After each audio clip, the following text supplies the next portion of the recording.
Saya Stefani Taurelia dari kelas 10 MIPA 2 akan menjelaskan tentang siklus hidrologi. Siklus hidrologi adalah sirkulasi air yang tidak pernah berhenti dari atmosfer ke bumi dan kembali lagi ke atmosfer. Dan pada kesempatan kali ini saya akan menjelaskan sirkulasi hidrologi panjang. Siklus hidrologi panjang biasanya terjadi di tempat beriklim subtropis atau di daerah pegunungan.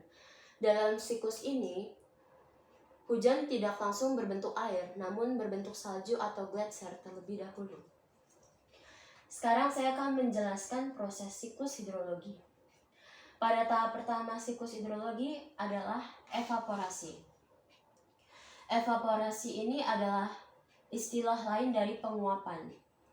Evaporasi akan mengubah bentuk air yang mulanya cair menjadi uap air yang berwujud gas. Karena sudah menjadi wujud gas, hal ini memungkinkan gas tersebut terbawa ke atas atau ke atmosfer yang disebabkan oleh angin. Semakin banyak energi matahari yang diterima, maka akan semakin banyak air yang berubah menjadi uap air dan semakin banyak juga yang terbawa ke lapisan atmosfer bumi. Lalu ada transpirasi. Transpirasi ini juga merupakan istilah lain dari penguapan, namun perubahan air menjadi uap air berasal dari jaringan hidup tanaman yang terletak di atas permukaan tanah. Proses transpirasi melewati stomata, lubang kutikula, dan lentisal. Faktor-faktor yang mempengaruhi transpirasi adalah suhu, pergerakan angin, kelembapan udara, kelembapan tanah, dan juga jenis tanaman. Lalu ada evapotranspirasi. Evapotranspirasi adalah penguapan dari seluruh air dan makhluk hidup, atau bisa dibilang kombinasi dari evaporasi dan juga transpirasi. Selanjutnya ada kondensasi. Kondensasi merupakan proses perubahan uap air menjadi partikel titik-titik air yang sangat kecil setelah proses penguapan. Partikel titik-titik air akan saling berdekatan dan berhubungan, lalu membentuk awan. Semakin banyak partikel, maka awan tersebut akan semakin tebal dan menghitam. Lalu ada proses adveksi.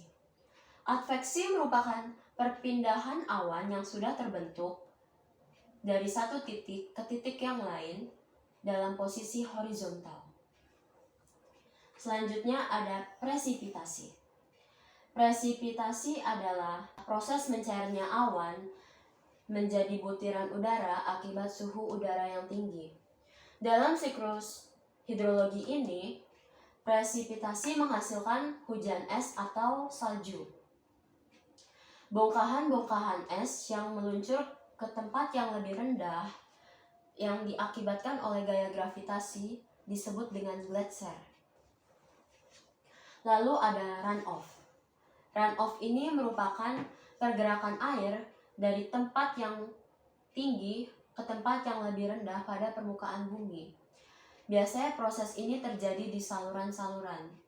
Selanjutnya ada infiltrasi. Infiltrasi adalah proses absorpsi yang masuk ke pori-pori tanah dan menjadi air tanah. Lalu ada perkolasi. Dalam tahap ini, air yang sudah diserap oleh pori-pori tanah akan bergerak secara vertikal atau horizontal menuju muka air tanah. Dan selanjutnya air akan melewati sungai dan ke laut. Terima kasih.